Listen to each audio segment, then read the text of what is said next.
सचिन घायवळला शस्त्र परवानाच दिलेला नाही, कदमांवरील सर्व आरोप चुकीचे। फडणवीसांकडून अप्रत्यक्षपणे योगेश कदमांची पाठराखण।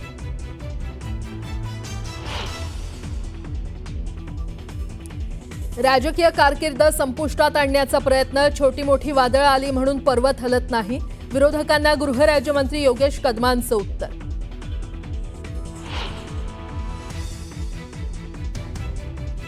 कोथरूड गोळीबार प्रकरणात सचिन घायवळवरही मकोका अंतर्गत गुन्हा दाखल, तर पुण्यातील निलेश घायवळ प्रकरण गुन्हे शाखेकडे वर्ग, पुणे पोलिसांची क्राईम ब्रांच करणार तपास।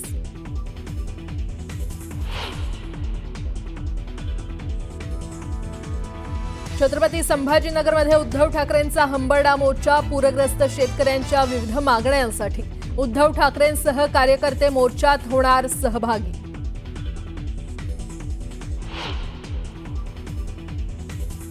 ठाकरे ब्रँड मुंबई महापालिकेत दाखवून देणार, ठाकरे ब्रँड सुरू होईल तेव्हा यांना पळता भुई थोडी होईल, बेस्ट कामगार सेना मेळाव्यात ठाकरेंचं वक्तव्य।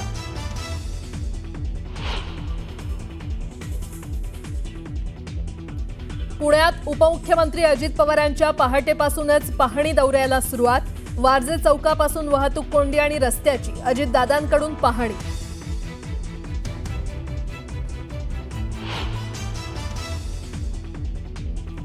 वीस हजार मतदान हे निवडणुकी टायमार मी बाहेरून साहेब 20,000 मतदान आणलं।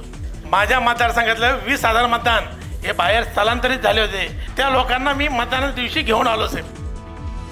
20,000 मतदार बाहेरून आणले। भाषणादरम्यान सेनेचे आमदार विलास भुमरे यांची आधी कबुली, शिंदेंच्या सूचनेनंतर केलं घुमजाव।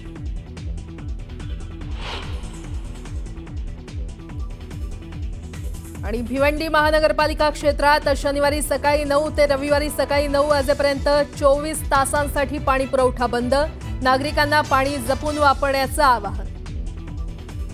अर्थसंकल्पात घोषणा करण्यात आलेल्या पंतप्रधान धनधान्य कृषी योजनेची अंमलबजावणी आजपासून देशातील 100 जिल्ह्यांमध्ये सुरू होणार आहे। महाराष्ट्रातील 9 जिल्ह्यांचा या योजनेमध्ये समावेश करण्यात आलाय।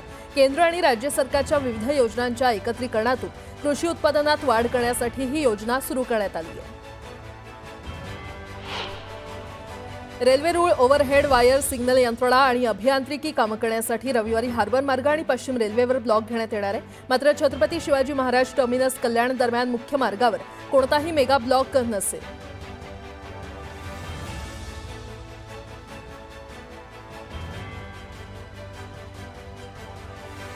उपमुख्यमंत्री एकनाथ शिंदे आणि उद्धव ठाकरे आमने-सामने येणार आहेत। उद्धव ठाकरेंची उपस्थिती असलेल्या कार्यक्रमाचं उद्घाटन भाजपचे मंत्री गणेश नाईक करणार आहेत, तर म्हाडा कोकण विभागाच्या घरांच्या सोडतीकरता उपमुख्यमंत्री एकनाथ शिंदे उपस्थित असतील।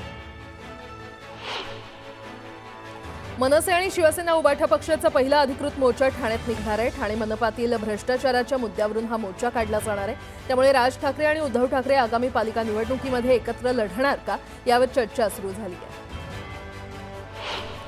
सोलापूरच्या सांगोल्यात शेकापला खिंडार पडलं। शेतकरी कामगार पक्षातील बाळासाहेब एरंडे, भाऊसाहेब रुपणर आणि सचिन देशमुख यांनी भाजपमध्ये प्रवेश केला, त्यामुळे आमदार बाबासाहेब देशमुखांना धक्का बसला। सांगोल्यात भाजपच्या रॅलीमध्ये हुल्लडबाजी समोर आली आहे। भाजप कार्यकर्त्यांनी बाबासाहेब देशमुखांच्या घरावर दारूच्या बाटल्या फेकल्या। सुदैवानं यामध्ये कुणीही जखमी झालं नाही। या घटनेचा शेकापच्या कार्यकर्त्यांनी निषेध नोंदवला। बाबासाहेब देशमुखांच्या घरावरील हल्ल्याची घटना चुकीची असून पोलिसांनी तातडीनं आरोपीला पकडून कारवाई करावी असे आदेश पालकमंत्री जयकुमार गोरे यांनी दिले। काँग्रेस नेते विजय वडेट्टीवार भुजबळांच्या आहारी गेल्याची टीका मनोज जरांगे यांनी केली आहे। जो भुजबळांच्या आहारी जातो तो संपतो असाही घणाघात जरांगेंनी केला। अतिवृष्टीग्रस्त भागाच्या यादीतून अकोला जिल्ह्याला वगळण्यात आलं आहे आणि त्यामुळे शिवसेना उभाठा पक्षाच्या कार्यकर्त्यांनी तहसील कार्यालयावर धडक दिली। मात्र तहसीलदार गैरहजर असल्यानं शिवसैनिकांनी तहसील कार्यालयातच ठिय्या मांडला। मुंबईत युवक काँग्रेसच्या वतीनं आंदोलन करण्यात आलं। सरन्यायाधीशांवर झालेल्या हल्ल्याचा निषेध करत हे आंदोलन करण्यात आलं। दरम्यान काही आंदोलनकर्त्यांना पोलिसांनी ताब्यात घेतलं। अकोल्याच्या बार्शी टाकळी तहसील कार्यालयासमोर शेतकऱ्यांनी आंदोलन केलं। नुकसानग्रस्त शेतकऱ्यांना तातडीनं मदत देण्याची मागणी यावेळी करण्यात आली। दिवाळीपूर्वी मदत न दिल्यास काळी दिवाळी साजरी करण्याचा इशारा देण्यात आला। जळगाव जिल्ह्यातील अर्धवेळ महिला परिचारिका आणि सेविकांच्या आई कामगार संघटनेकडून जळगाव जिल्हा परिषदेसमोर आंदोलन करण्यात आलं। पगारवाढ, करुणा भत्ता आणि मानधन वेळेवर देण्याची मागणी यावेळी करण्यात आली। वाशिममध्ये स्वाभिमानी शेतकरी संघटनेनं टॉवरवर आंदोलन केलं। वाशिम जिल्ह्यातील रिसोड, मालेगाव आणि मंगरुळपीर हे 3 तालुके अतिवृष्टीच्या यादीमध्ये समावेश करण्याची मागणी करण्यात आली। करमाळ्यात हिंदू जन आक्रोश मोर्चाचं आयोजन करण्यात आलं होतं। यावेळी मोठ्या संख्येनं नागरिकांनी मोर्चात सहभाग नोंदवला। दरम्यान आमदार खताळ यांच्यावर जेसीबीतून फुलांची उधळण करण्यात आली। हिंगोलीच्या सेनगाव तहसील कार्यालयामध्ये ठाकरेंच्या शिवसेनेनं आंदोलन केलं। यावेळी तहसीलदारांच्या खुर्चीवर सोयाबीनची झाडं फेकून शेतकऱ्यांनी संताप व्यक्त केला। तातडीनं हिंगोली आणि सेनगाव तालुक्यांना अतिवृष्टीच्या यादीत समावेश करण्याची मागणी करण्यात आली।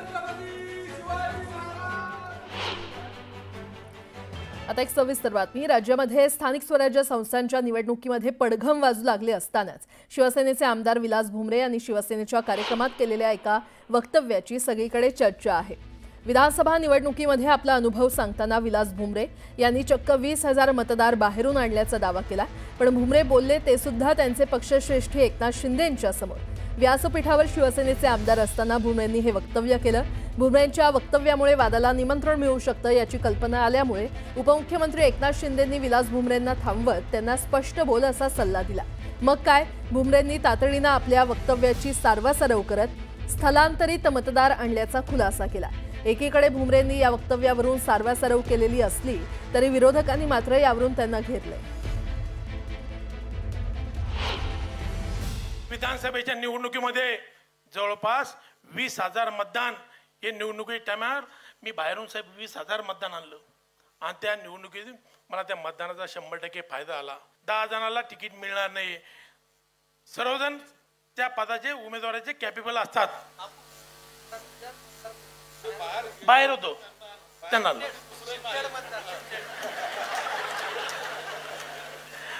माझ्या मतदारसंघातलं 20,000 मतदान हे बाहेर स्थलांतरित झाले होते। त्या लोकांना मी मतदानाच्या दिवशी घेऊन आलो साहेब।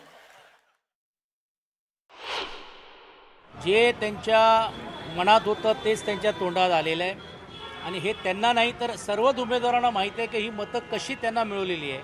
आणि म्हणून ज्यावेळी वोट चोरीचा विषय आम्ही बोलतो, मला असं वाटते त्याला शिक्कामोर्तब केल्याबद्दल त्यांचा मी मनापासून अभिनंदन करतो। विलास भुमरेंनी आता 1 लाखाची मदत त्या शेतकरी आत्महत्याग्रस्त घरात पाठवली, ती बातमी लावा ना तुम्ही। हे काय करताय? त्यांनी 20,000 कुठली मतं, त्याचा खुलासा देखील केला की त्याच्या मतदारसंघाच्या बाहेर त्याची नावं गेलेली, ते मतदार आणले, त्यांनी खुलासाही केला त्याचा। चांगल्या बातमीचं तुम्ही दाखवत नाही। आता 1 लाख रुपये जे आले होते उभाटाचे लोक त्याच्या घरी देणार म्हणून ते त्यांनी पाठवले नाही, ते आता लगेच आम्ही पाठवले। त्याच्याशी घरातल्या माणसाशी बोललो मी आता स्वतः। तुम्ही बांधिलकी जपणाऱ्या माणसं। पुन्हा एकदा बातम्या वेगवान स्वरूपात। रेल्वे रूळ, ओव्हरहेड वायर, सिग्नल यंत्रणा आणि अभियांत्रिकी कामं करण्यासाठी रविवारी हार्बर मार्ग आणि पश्चिम रेल्वेवर ब्लॉक घेण्यात येणार आहे। मात्र छत्रपती शिवाजी महाराज टर्मिनस कल्याण दरम्यान मुख्य मार्गावर कोणताही मेगा ब्लॉक घेण्यात येणार नाही आणि त्यामुळे या मार्गावरील प्रवाशांना दिलासा मिळेल। मोसमी पावसाने राजस्थानमधून 3 दिवस लवकरच परतीचा प्रवास सुरू केलाय। महाराष्ट्रातून मात्र 5 दिवस उशिरा मोसमी पावसाचा परतीचा प्रवास सुरू झालाय। मोसमी वाऱ्यांनी शुक्रवारी मुंबईसह उत्तर कोकण, अहिल्यानगर आणि नाशिकसह उत्तर मध्य महाराष्ट्र आणि उत्तर मराठवाड्यातील छत्रपती संभाजीनगरपासून बुलढाणा, अकोलापर्यंतचा पश्चिम विदर्भातून माघार घेतली। चांदीची झळाळी दिवसेंदिवस वाढतच असून शुक्रवारी 3,000 रुपयांची वाढ होऊन ती 1,67,000 अशा उच्चांकी भावावर पोहोचली। 9 ऑक्टोबर रोजी एकाच दिवसात झालेली 11,200 रुपयांची वाढ आणि 10 रोजी पुन्हा झालेली वाढ पाहता 2 दिवसात चांदीचे भाव हे 14,200 रुपयांनी वधारले। मध्य रेल्वेच्या मुंबई विभागातील कर्जत यार्ड पुनर्रचना कामासंदर्भात प्री नॉन इंटरलॉकिंग कामासाठी वाहतूक ब्लॉक आज घेण्यात येणार आहे। या ब्लॉकमुळे मुंबई पुणे दरम्यान धावणाऱ्या प्रगती, Deccan queen, Deccan intercity, Indrayani express या रद्द करण्यात येणार आहेत। ब्लॉक कालावधीमध्ये नेरळ, कर्जत आणि कर्जत ते खोपोली दरम्यान लोकल सेवा उपलब्ध नसेल। दक्षिण अमेरिकेतील लोकशाही चळवळीला बळ देणाऱ्या व्हेनेझुएलातील विरोधी पक्षनेत्या मारिया मचाडो यांना शांततेसाठी यंदाचा नोबेल पुरस्कार जाहीर झालेला आहे। मात्र हा पुरस्कार आपल्यालाच मिळावा यासाठी गुडघ्याला बाशिंग बांधून बसलेले अमेरिकेचे राष्ट्राध्यक्ष डोनाल्ड ट्रम्प यांनी अक्षरशः तीव्र संताप व्यक्त केला। जळगाव जिल्ह्यातील पाचोरा तालुक्यात झालेल्या अतिवृष्टीमुळे मोठ्या प्रमाणात हानी झाली। पंचनाम्यानुसार एकूण अंदाजे 110 कोटी रुपयांचं नुकसान झालंय। 140 जनावरं वाहून गेलेत तर 253 दुधाळ जनावरं मृत झाली आहेत। 85 घरांसह 167 दुकानांचं नुकसान झालंय। जळगावच्या कानळदा गावात महर्षी वाल्मिकी ऋषी जयंतीनिमित्त भव्य मिरवणूक काढण्यात आली। यावेळी पालकमंत्री गुलाबराव पाटलांनी ठेका धरत उपस्थितांचा उत्साह वाढवला। चाकणच्या कुरुळी येथे तळेगाव उरुळी बायपास रेल्वे प्रकल्पाच्या विरोधात जन आंदोलन करण्यात आलं। या आंदोलनाला खासदार डॉक्टर अमोल कोल्हे आणि आमदार बाबाजी काळे यांनी हजेरी लावून ग्रामस्थांच्या मागणीला पाठिंबा दिला। हा प्रकल्प रद्द करून पर्यायी मार्गाचा विचार करावा अशी मागणी करण्यात आली। अर्थसंकल्पात घोषणा करण्यात आलेल्या पंतप्रधान धनधान्य कृषी योजनेची अंमलबजावणी आजपासून देशातील 100 जिल्ह्यात सुरू होणाऱ्या महाराष्ट्रातील 9 जिल्ह्यांचा या योजनेमध्ये समावेश करण्यात आलाय। केंद्र आणि राज्य सरकारच्या विविध योजनांच्या एकत्रीकरणातून कृषी उत्पादनात वाढ करण्यासाठी ही योजना सुरू करण्यात आली आहे।